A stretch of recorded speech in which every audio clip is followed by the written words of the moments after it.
जय महाकाल मंडळी. आयुष्यात काय चाललंय हे मला पण माहिती नाही, पण आम्ही चाललोय गजानन महाराजांच्या दर्शनाला. तर चला सुरुवात करूया. सर्वात आधी मी ऑटोने वर्धा रेल्वे स्टेशनला पोहोचलो. तिथे आम्ही ऑफिसमधले लोक एकत्र जमलो आणि सुरू झाला आमचा शेगावच्या दिशेने प्रवास.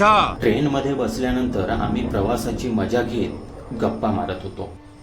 गप्पा मारत असताना चिवडा खाण्याचा प्लॅन झाला. चिवडा खात असताना मी समूला म्हटलं, समू गजानन महाराज की. समूने लगेच उत्तर दिलं. प्रवासादरम्यान ट्रेनच्या बाहेर दिसणारी दृश्य मनाला खूप आनंद देत होती. आणि शेवटी तो क्षण आला. रात्री 8:30 वाजता आम्ही पोहोचलो शेगाव, गजानन महाराजांच्या पवित्र नगरीत. तिथून थेट ऑटो करून भक्तिनिवासाकडे निघालो. पण तिथं बघतो तर काय, मुक्कामाकरिता खूप मोठी गर्दी होती. त्यामुळे आम्ही रात्री मुक्कामाकरिता 2-4 निवास शोधले आणि एका निवासामध्ये मुक्काम केला. सकाळी तयारी करून आम्ही निघालोत महाराजांच्या दर्शनासाठी. दर्शनाकरिता जात असताना एक गोष्ट लक्षात आली. गजानन महाराज देवस्थानाकडून भाविकांसाठी बस स्टँड पासून भक्तिनिवास पर्यंत ये जा करण्यासाठी मोफत बसची व्यवस्था केलेली होती. तिथून निघाल्यानंतर आम्ही शेगावातील प्रसिद्ध कचोरीचा स्वाद घेतला आणि निघालोत मंदिराच्या दिशेने. पण तिथे पोहोचलो तर भक्तांची प्रचंड गर्दी होती. हजारो भाविक महाराजांच्या दर्शनासाठी आले होते. मंदिरात पोहोचल्यानंतर सर्वात आधी मोफत चप्पल स्टँडमध्ये चपला ठेवल्या. नंतर निघालो श्रींच्या दर्शनासाठी. पण तिथे पोहोचलो तर जवळपास 1.5 ते 2 किलोमीटर पर्यंत मोठी रांग महाराजांच्या समाधी दर्शनासाठी लागलेली होती. आमच्यासोबत लहान मुलं असल्यामुळे आम्ही महाराजांचं मुखदर्शन घेण्याचा निर्णय घेतला. आम्ही शांतपणे महाराजांचं मुखदर्शन घेतलं. तो क्षण खरंच खूप वेगळा होता. भक्ती, श्रद्धा आणि त्या वातावरणात मनाला एक वेगळीच शांतता मिळत होती. आणि मनामध्ये एकच जल्लोष चालला होता.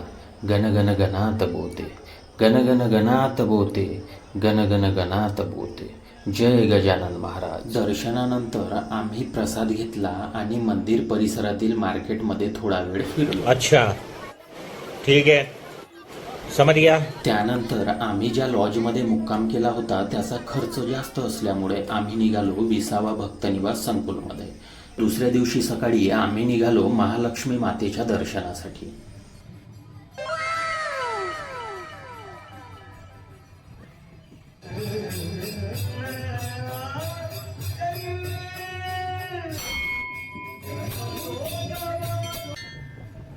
हे एक सिद्धपीठ मानलं जातं आणि तिथे दर्शन घेताना मन खूप भारावून गेलं. या सिद्धपीठातील संपूर्ण ज्योतिर्लिंगाचे दर्शन घेऊन गणपती व माझे लाडके देवो के देव महादेव यांचे देखील दर्शन घेऊन नमस्कार केला व आम्ही निघालोत श्री संत गोमाजी महाराज संस्थान नागझरी येथे. इथे गोमुख कुंड आणि श्रींचं दर्शन घेतलं.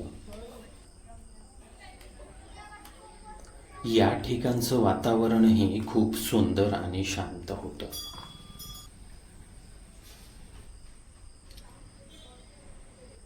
त्यानंतर आम्ही पोहोचलो कृष्णाजींच्या मळ्यामध्ये. असं म्हटलं जाते की याच ठिकाणी गजानन महाराज चढत्या पलंगावर बसले होते.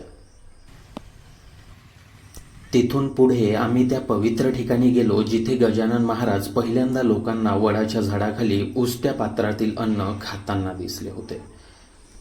नंतर बकट सदनला भेट देऊन आम्ही परतीच्या प्रवासाला सुरुवात केली. या संपूर्ण शेगाव प्रवासामध्ये आम्ही खूप सुंदर फोटो आणि व्हिडिओ काढले.